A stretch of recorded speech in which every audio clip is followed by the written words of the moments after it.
take? It takes the dream. Because if you don't have the dream, you'll never find the 7 to 10 hours a week. I can guarantee you that. You're busy. We're all busy. You're working, you're picking up the dry cleaning, you're making dinner, you're taking the kids to football practice, you're paying the bills, you got to sleep, you got to eat, all this. You're using 24 hours of every day already. So what's got to get? You've got to find a dream, something that will take you to this frame of mind where you will change the way you live, you will change the daily actions you take, and you will change your mindset for a 2 to 4 year period. So that alarm clock will go off at 6:30 in the morning. You'll get up, you'll have your breakfast, you go to work, you'll work 8 or 9 hours at your job, you'll get out of the job, you'll run somewhere, grab a bite to eat, and go somewhere and work for another 3 hours in the evening. When you could be home watching TV, when you could be with your kids, when you could be with your family, when you could be watching a football game or something else. But you will make a sacrifice. You will say, I will find the 7 to 10 hours a week for 2 to 4 years to build my freedom, to build my security, to build my independence. Here's the secret of everything I'm going to talk about tonight has to do with leverage. It's getting you out of the trap. And there's a big trap, okay? And this is the trap. It's people trading time for money.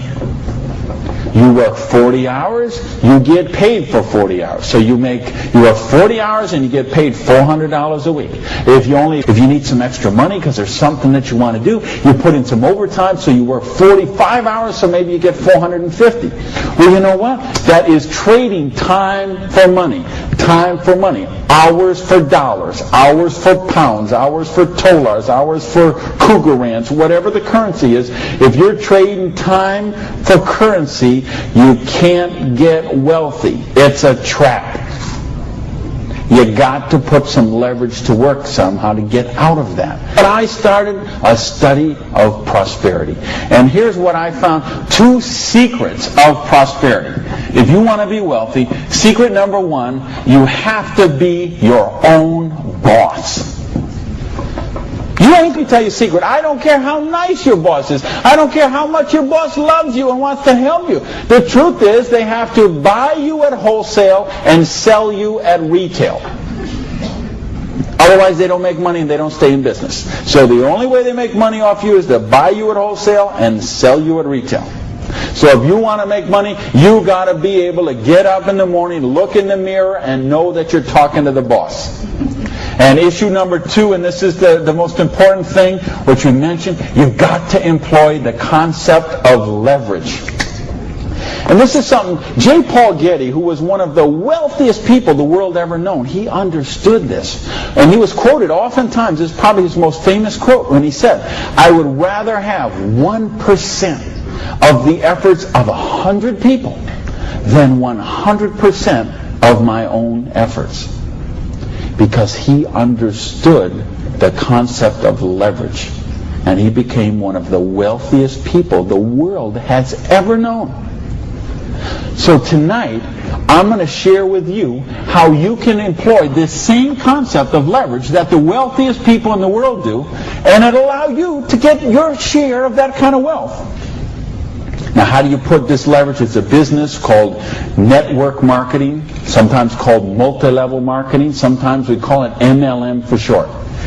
What is it? It's a business that allows you to leverage the efforts of other people who have a dream and are willing to trade that 7 to 10 hours a week to get a dream. So you're going to introduce them to the business. You're going to teach them a duplicatable system that they could follow and duplicate the same results for people that they're going to introduce to the business, and create this system that everybody can follow, and everybody will get a nice chunk of the organization that is built. And because you direct your own organization, because you are your own boss, you get some residual income out of the efforts of the people that you introduce to the business. That's the leverage. It's no different than when Madonna makes a record, and every time they play that CD, she gets a royalty of that. When Coppola does a movie and that movie plays, it gets a royalty of that. This is how the average person can get leverage. See, if you got money, leverage is not a problem. You can leverage your money. You can buy stocks, bonds, invest in companies, invest in real estate, all that kind of stuff. I couldn't do that. If you could buy a franchise. If I would have bought a restaurant franchise instead of opening my own restaurant, chances are I'd still be in the restaurant business. But you know what? I couldn't afford the franchise fee. I didn't have that kind of money. Ask someone about the stock market, they'll tell you, unless you got $25,000 you can afford to lose, don't even get in the stock market. Well, I didn't have $25,000 I could afford to lose. I didn't have $25 I could afford to lose. Forget about it. So I didn't have the money to leverage. And if you got a couple $100,000, couple million you can leverage, hey, maybe you don't even need to be here tonight. But I'm speaking to the rest of you who don't have that kind of money. And the rest of you who used to have that kind of money till the stock market tanked, and now your retirement fund is 40% of what it was 2 years ago.